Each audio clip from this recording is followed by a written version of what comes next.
अब देखिए, चूंकि जातिवाद को मुद्दा बनाया है अखिलेश जी ने। अपराधियों की कोई जाति नहीं होती है। अगर वो जाति की बात करते हैं, अपनी जाति की बात करते हैं, तो 67 मुसलमान अपराधी मारे गए, 20 ब्राह्मण, 18 ठाकुर, 17 जाट गुजर मारे गए, 24 अति पिछड़ा मारा गया और 26 अन्य इनकाउंटर में मारे गए, जो सब अपराधी प्रवृत्ति के थे। इनके विषय में भी अखिलेश जी को बोलना चाहिए था, लेकिन वो तो बोल नहीं रहे हैं। अब जैसा आप बता रहे हैं कि अब दूसरा एक ठाकुर मारा गया है, अब इस पे देखिए उनकी बयान क्या आते हैं कि ये तो गलत हो गया कि सही हुआ है। अब तो वही बता सकते हैं, चूंकि उसके वो मास्टर हैं। इस तरह का बयान दिए है कि पुलिस ने गलत किया है, तो अब बतावें कि इसमें भी पुलिस ने गलत किया है कि सही किया है, ये तो वही बता सकते हैं। तो अपराधियों में जिस तरह से जात निकाली जा रही है, किस हद तक सही है? देखिए, दो चीजें, मैंने उनका बयान भी पढ़ा और देखा, अखबार में भी बाइट भी सुना। पहला उन्होंने कहा कि अपराधी सब भाजपा में चले गए। तो अपराधी सब भाजपा में चले गए तो अपराध क्यों हो रहा है?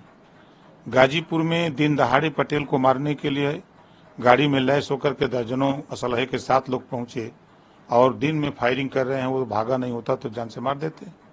वो किस जाति का था? अभी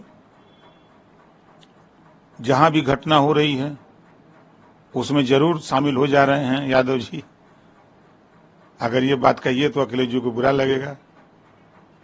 तो जो बयान वो दे रहे हैं, उनके बयान के हिसाब से हम लोग ये बात नहीं मानते। अपराधी होता है, अपराधी कोई जाति नहीं होती है।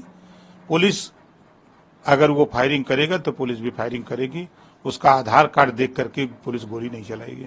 मुख्यमंत्री योगी आदित्यनाथ कल हरियाणा में हरियाणा किसान युवाओं महिलाओं की चिंता के बारे में नहीं बात करते हैं। एजेंडा है कि बांटो और राज करो। कांग्रेस ने जम्मू कश्मीर में आतंकवाद और उग्रवाद को बढ़ावा दिया, जबकि बीजेपी ने आतंकवाद और उग्रवाद को खत्म करने के लिए काम कर रही है। कांग्रेस भारत में बांटने वाली पार्टी है, जाति धर्म और इस तरह के तमाम मुद्दों पर वो बांटती है। जब वो यूपी में होते हैं हरियाणा की बुराई करते हैं, राहुल गांधी को लेकर के उन्होंने कहा कि यूपी में होते हैं तो हरियाणा की बुराई करते हैं, हरियाणा में होते हैं तो केरल की बुराई करते हैं, और जब वो विदेश चले जाते हैं तो भारत की बुराई करते हैं। सही कहा योगी आदित्यनाथ जी ने। वो खुद राहुल गांधी जी के बयान, पिछड़े दलित अल्पसंख्यक को हक नहीं मिला, भागीदारी नहीं मिली। 60 साल दिल्ली और लखनऊ किसका शासन था? कांग्रेस का। तो कांग्रेस ने ही धोखा दिया, वो तो खुद कह रहे हैं कि नहीं मिला। तो इशारा कहीं पे निगाहें, कहीं पे इशारा तो काम तो उन्होंने किया है, धोखा दिया उन्होंने। तो वही बात तो सब लोग कह रहे हैं कि अगर लंबे समय तक शासन करने वाले लोग अगर शिक्षा स्वास्थ्य के विषय में सोचे होते, रोटी कपड़ा मकान के विषय में सोचे होते, तो आज ये नौबत नहीं होती। जो आज तो गरीबों के इलाज के लिए 5 लाख रुपए मिल रहे हैं, उससे गरीब इलाज कर रहा है। आतंकवाद को खत्म करने के लिए जो आए दिन पत्थरबाजी होती थी, जम्मू कश्मीर में 370 धारा हटी, वहां से आज जो बड़े पैमाने पर वहां आतंकवादी घुसपैठ होता था, उसमें बड़े पैमाने पर गिरावट आई है। आज पूरे देश में कांग्रेस और सपा की सरकारें होती थी तो बड़े पैमाने पर दंगे होते थे, कर्फ्यू लगते थे। लेकिन आज उत्तर प्रदेश में योगी आदित्यनाथ जी के राज में 7 साल में एक भी दंगे नहीं हुए। मोदी जी के राज में बड़े पैमाने पर अंकुश लगाया गया है।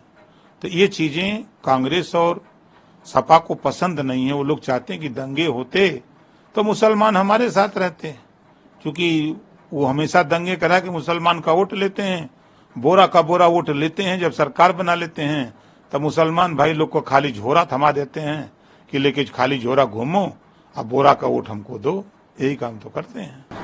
एक और बड़ा अहम सवाल है, देश भर में तमाम जगहों पर रेल हादसे, ट्रेन से उड़ गया, काफी बड़ा धमाका हुआ, हालांकि उसमें किसी प्रकार की कोई जनहानि नहीं हुई। अभी कल फिर कानपुर में इसी तरह की एक घटना आई, रेलवे ट्रैक के ऊपर 5 किलो का सिलेंडर और कई अन्य संवेदनशील सामान पाया गया। हालांकि ट्रेन को रोका गया, तमाम फोर्सेज मौके पर पहुंची, उन्होंने जांच करी, सामान को हिरासत में लिया और जांच की जा रही है। क्या लगता है कि क्या इस तरह की चीजें, ये ट्रेन हादसों की क्यों बार बार सामने आ रही है और क्यों इस तरह की चीजें हो रही है? क्या इसके पीछे कोई षड्यंत्र है या इसके पीछे कोई बड़ी साजिश काम कर रही है?